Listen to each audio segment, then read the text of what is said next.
My name is Zach Arnold. I'm a Hollywood film and television editor, a documentary director, father of two, an American Ninja Warrior in training, and the creator of Optimize Yourself. For over 10 years now, I have obsessively searched for every possible way to optimize my own creative and athletic performance, and now I'm here to shorten your learning curve. Whether you're a creative professional who edits, writes, or directs, you're an entrepreneur, or even if you're a weekend warrior, I strongly believe that you can be successful without sacrificing your health or your sanity in the process. You ready? Let's design the optimized version of you.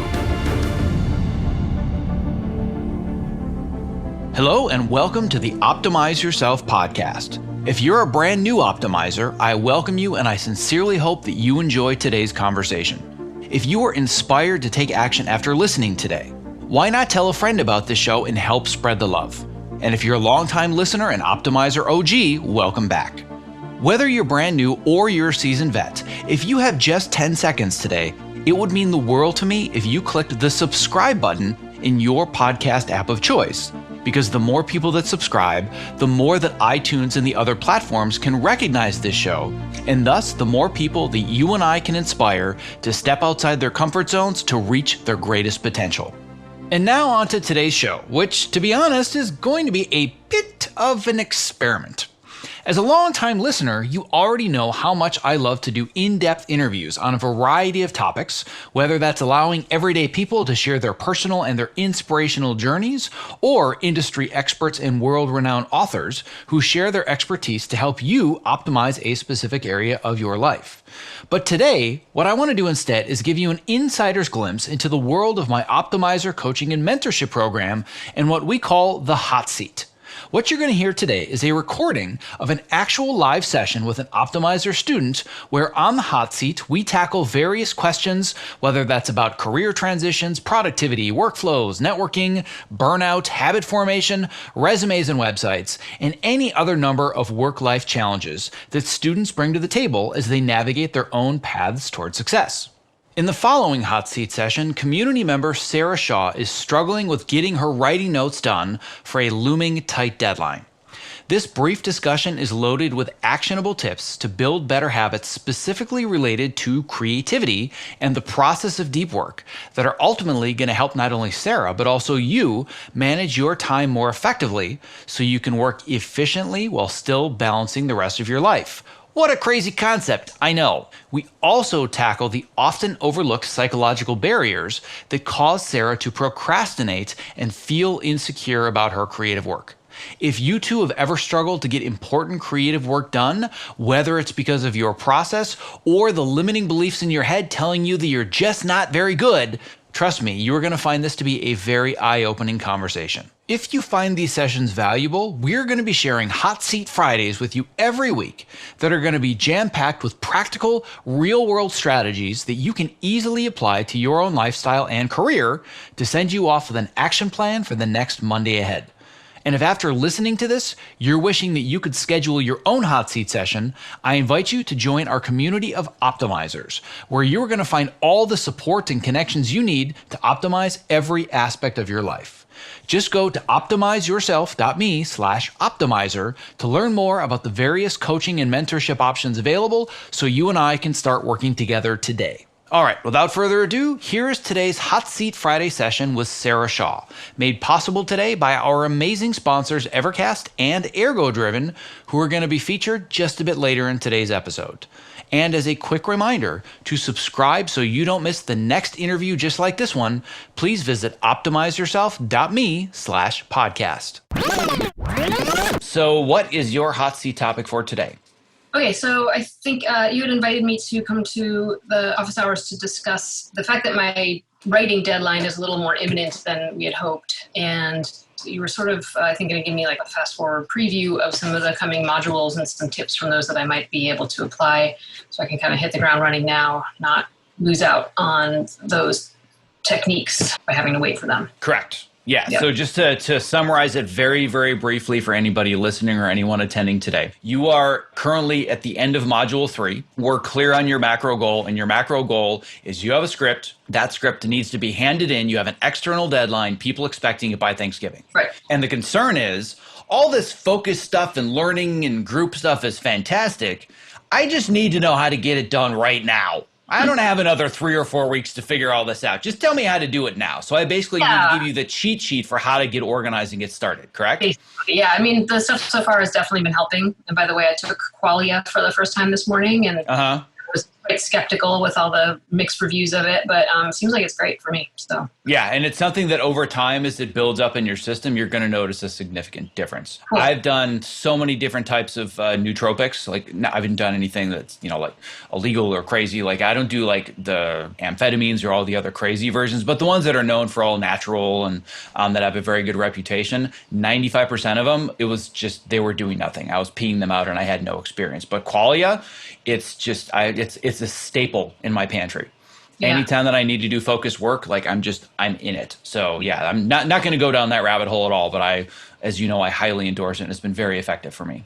Yeah, cutting through the brain fog is obviously a big exactly. Yes. Yeah. So what we're going to do is essentially a 20-minute crash course in all the stuff that you're going to be learning a lot more in depth over the next several weeks. So where are you now with what you need to get done? Tell me exactly what draft, where you're how many notes you have. Like, is it a matter of I need to fix a bunch of typos, I need to restructure the whole thing? Like, give me a sense of where you are at this moment.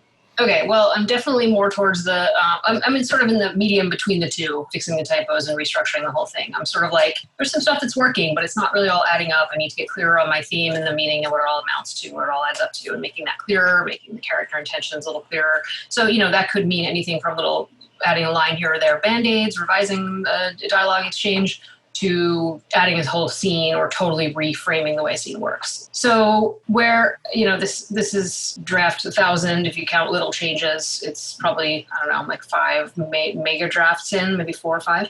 And yesterday I had a pretty good conversation with a guy who's a writer and who a trusted friend of mine connected me with. I had been working with a co-writer to get to this draft. She's not available really on the picture anymore.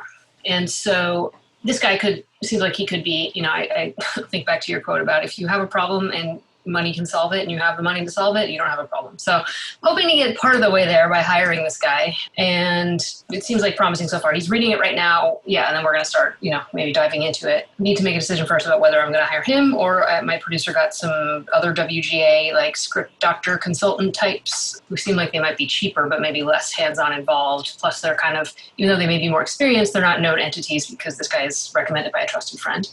All that to say, and I had a good conversation with him yesterday.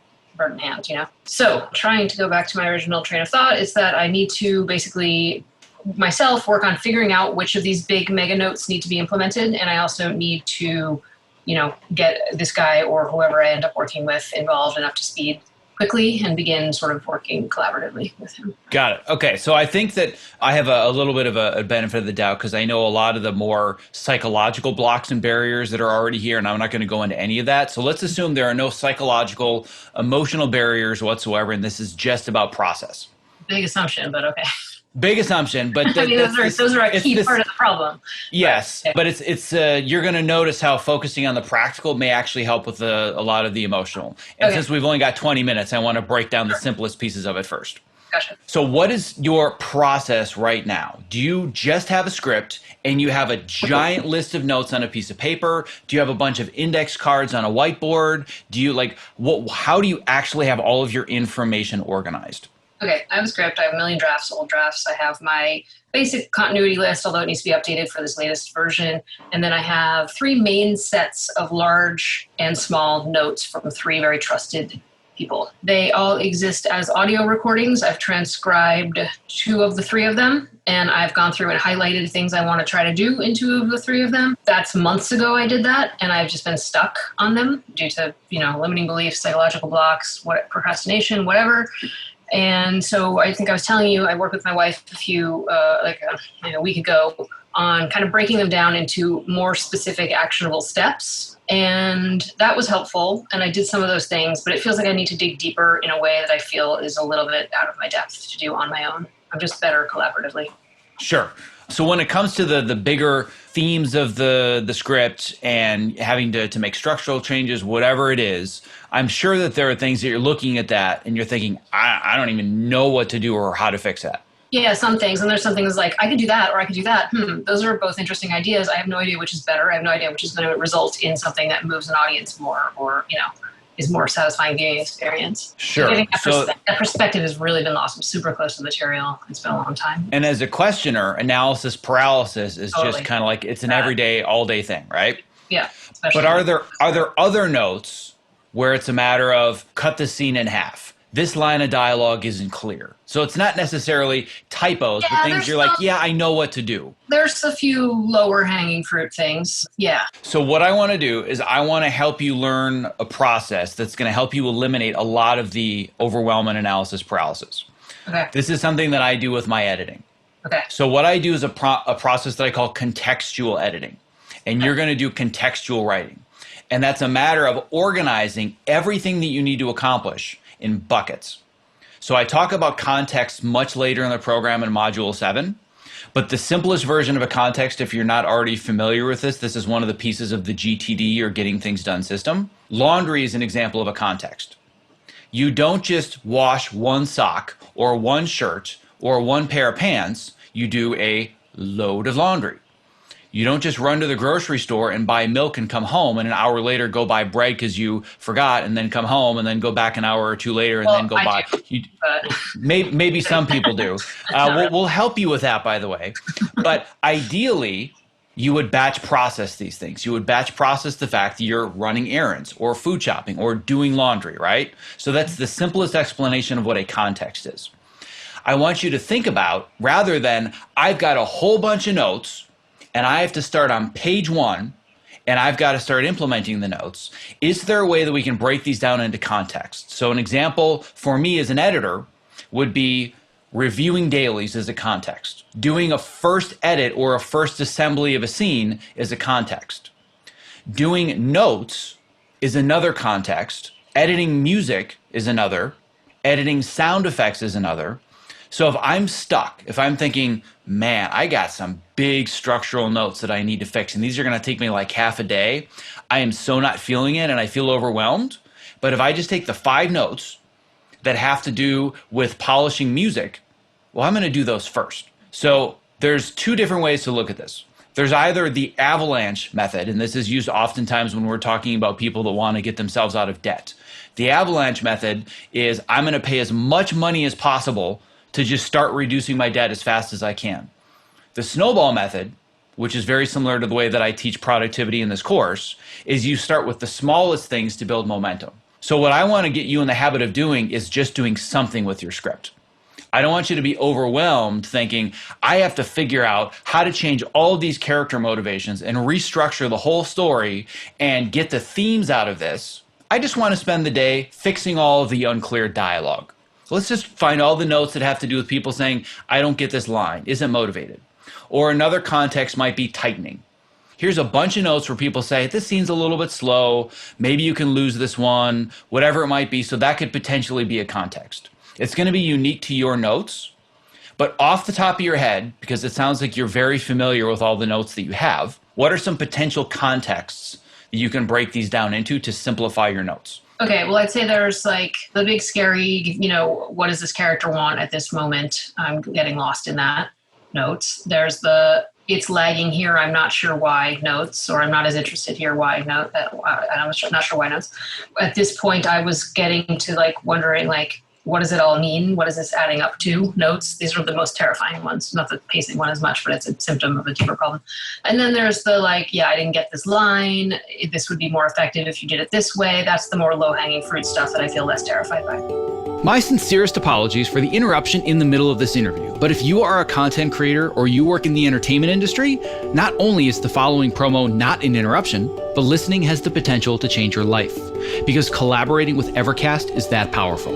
Here's a brief excerpt from a recent interview that I did with Evercast co-founders Brad Thomas and award-winning editor Roger Barton. Living this lifestyle of a feature film editor has really had an impact on me. So I was really looking for something to push back against all of these lifestyle infringements that are imposed on us, both by schedules and expectations. When you guys demoed Evercast for me that first time, my jaw hit the floor. I'm like, oh my God, this is what I have been waiting for a decade. I also had the same reaction when I first saw Evercast. 2 words came to mind: game changer. Our goal, honestly, is to become the Zoom for creatives, whatever it is you're streaming, whether it's editorial, visual effects, Pro Tools for music composition, live shot cameras. It's consistent, audio and video, lip sync, always stays in sync. Whether you're in a live session where you're getting that feedback immediately, or you can't get it immediately, so you record the session and you can share those clips with people on the production team where there's no room for any confusion. It's like, this is exactly what the director wants. This is exactly what the producer wants. What matters most to me is it makes the entire process more efficient, which then translates to us as creatives who spend way too much time in front of computers. We get to shut it down and we get to go spend time with our friends and family.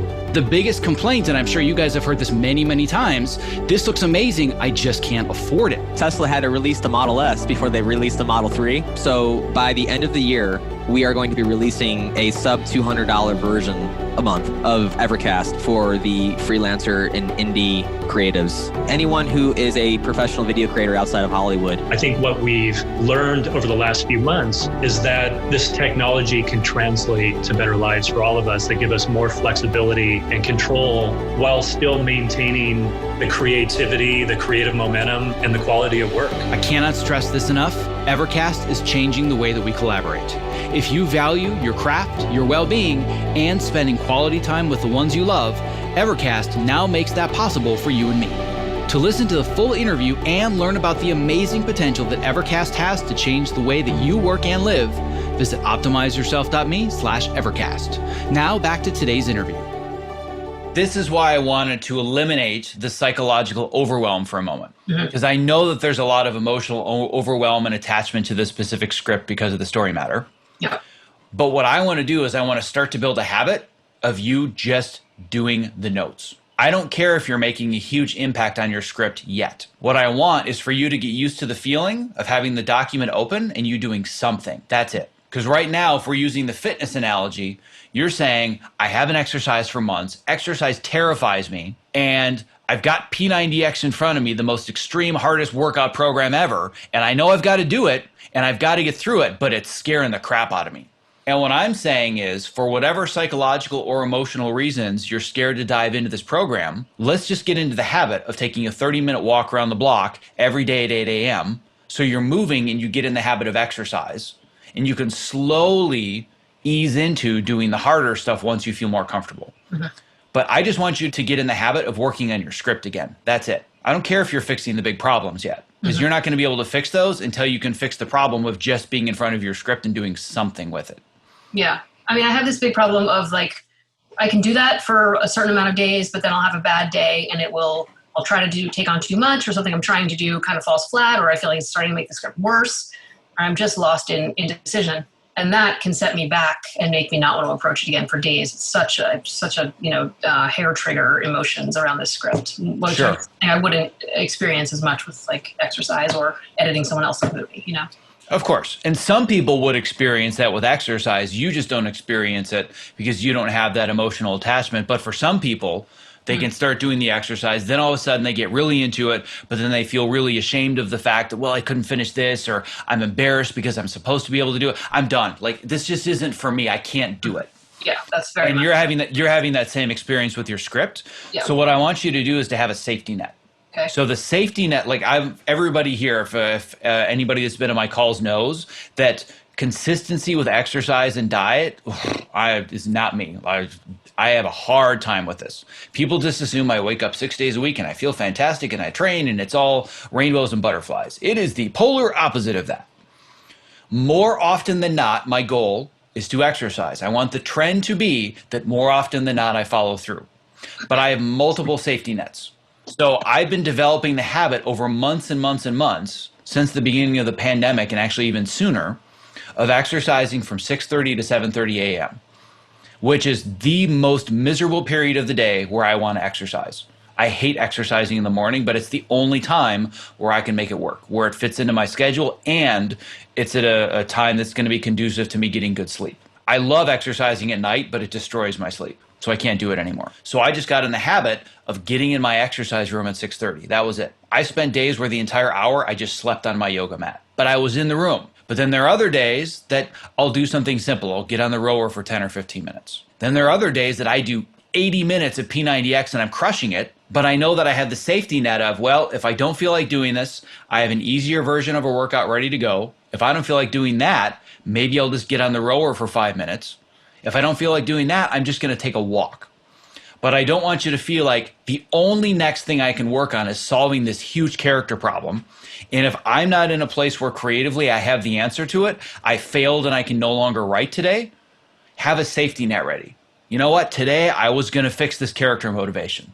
It's just not there. But you know what?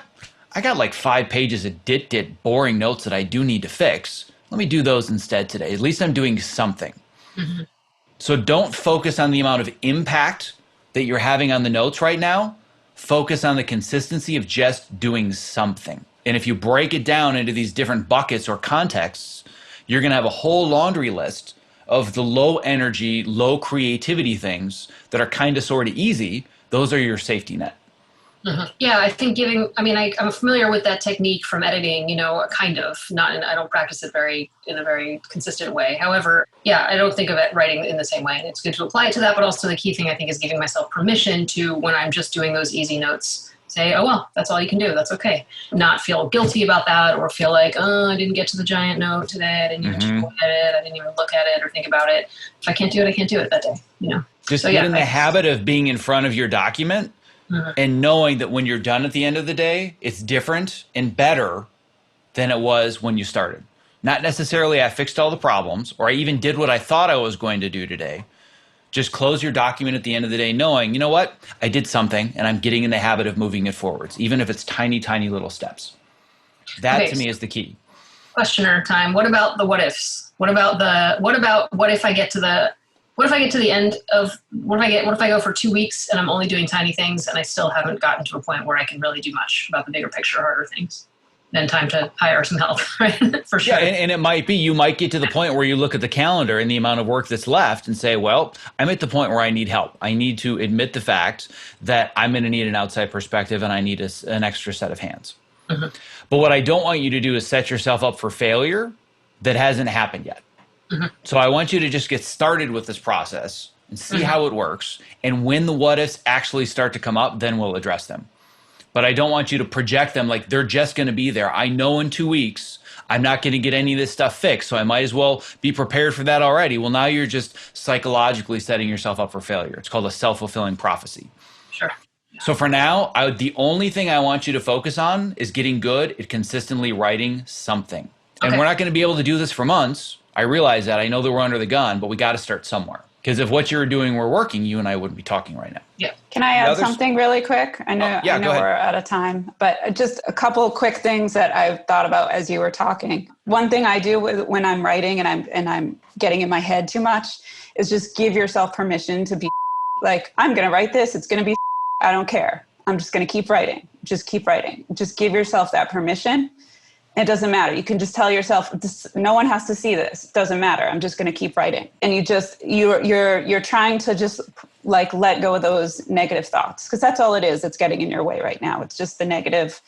It's the negative thoughts. It's not even real. It's just your mind getting out of control. And so what you need to do is just give yourself permission to just let it be what it is. And the other thing that really is really helpful in those times is just stopping. Just stop writing. Pay attention to your breath. Just focus on the moment. Pay attention to your breath. Do like a couple really deep breaths. Do it for, 5 or 10 minutes if you have to. And just keep bringing your attention back to your breath, because that's what you need to do is just calm down the ruminating thoughts. That's what's standing in your way. So as soon as you just pay attention to what's happening in the present moment, put your attention on your body, on your feelings, how your body's feeling. If you're feeling tense, just notice those things. Just notice them. Don't judge them, or just notice them. Pay attention to your breath and slowly, and every time it happens, just go back to that. And slowly you'll relax the mind, the amygdala will calm down, and you'll come back to just being normal. Cool. All right. Thank you. I've got one more very small tip for you. Yes. This is a brain hack. I use this all the time. I call it the back to one technique. This is something that I teach a little bit more in depth in Module 6 when we focus on how can I do deep work and make deep work a habit. So I essentially teach focus as if you were learning how to pace yourself as a marathon runner. If you wanted to run a marathon and you wanted to get to the point of doing a 9-minute mile or an 8-minute mile or whatever it might be, you have to learn how to pace yourself and run consistently over 26.2 miles. And I teach deep work the way that you would teach pacing for marathon runners. And there's one technique that's just by and far been the most useful for me. So what I will do is I will look at whatever my next action is. So let's say that your note is on page 73.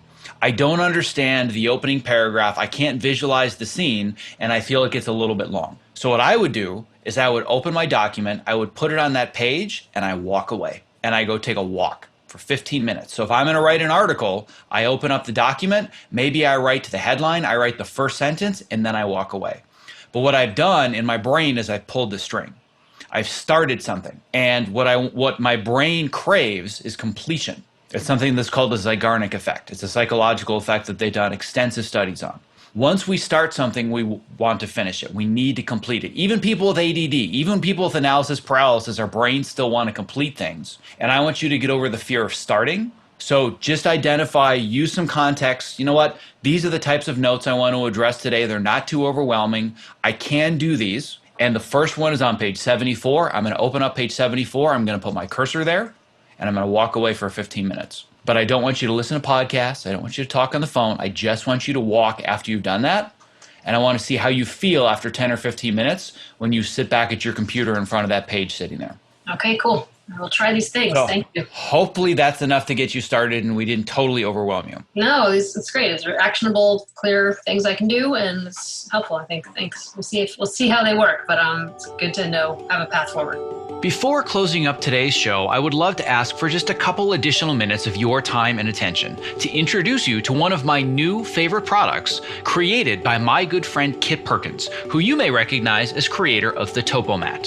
Here is a brief excerpt from a recent interview that I did with Ergo-Driven co-founder and CEO Kit Perkins, talking about his latest product, New Standard Whole Protein. I'm into health and fitness generally, but I want it to be simple and straightforward. About a year and a half ago, I started adding collagen into my protein shakes. And man, the benefits were like more dramatic than any supplement I've ever seen. So I thought, if I could just get this down to coming out of one jar and it's ingredients that I know I can trust, and you just put it in water and you don't have to think about it. When people think of protein powders, they think, well, I don't want to get big and bulky, and that's not what this is about. To me, this is about repair. So a big part of what we're talking about here is you are what you eat. Your body's constantly repairing and rebuilding, and the only stuff it can use to repair and rebuild is what you've been eating. Unfortunately, as the years have gone by, every day getting out of bed, it's like, 2 or 3 creaks and pops in the first couple steps, and that I thought you just sort of live with now. But yeah, once starting the collagen daily or near daily, it's just gone. So for us, job 1A here was make sure it's high quality, and that's grass-fed, 100% pasture-raised cows. And then the second thing, if you're actually going to do it every day, it needs to be simple, it needs to taste good. Well, my goal is that for anybody that is a creative professional like myself that's stuck in front of a computer, number one, they're doing it standing on a Topomat. Number two, they've got a glass of New Standard Protein next to them so they can just fuel their body, fuel their brain. So you and I, my friend, one edit station at a time are going to change the world. And even better for your listeners, with code OPTIMIZE, on either a one-time purchase or that first subscribe and save order, 50% off. So if you do that subscribe and save, that's 20% off and 50% off with code OPTIMIZE. That's a fantastic deal. If you're looking for a simple and affordable way to stay energetic, focused, and alleviate the chronic aches and pains that come from living at your computer, I recommend New Standard Whole Protein because it's sourced from high-quality ingredients that I trust and it tastes great. To place your first order, visit optimizeyourself.me/newstandard and use the code OPTIMIZE for 50% off your first order. Thank you for listening to today's episode of Hot Seat Fridays. If you find this new format valuable, please reach out and let us know. Just go to optimizeyourself.me/contact to leave your honest feedback. And if after listening, you are wishing that you could schedule your own hot seat session, I invite you to join our community of optimizers, where you are going to find all of the support and connections you need to optimize every aspect of your life. Just go to optimizeyourself.me/optimizer to learn more about the various coaching and mentorship options available so you and I can start working together. And as a quick reminder to subscribe so you don't miss future interviews just like this one, please visit optimizeyourself.me/podcast. And a special thanks to our sponsors Evercast and ErgoDriven for making today's interview possible. To learn more about how to collaborate remotely without missing a frame and to get your real-time demo of Evercast in action, visit optimizeyourself.me/Evercast. And to learn more about ErgoDriven and their brand new product that I am super excited about, New Standard Whole Protein, visit optimizeyourself.me/New Standard. Thank you for listening. Stay safe, healthy, and sane, and be well.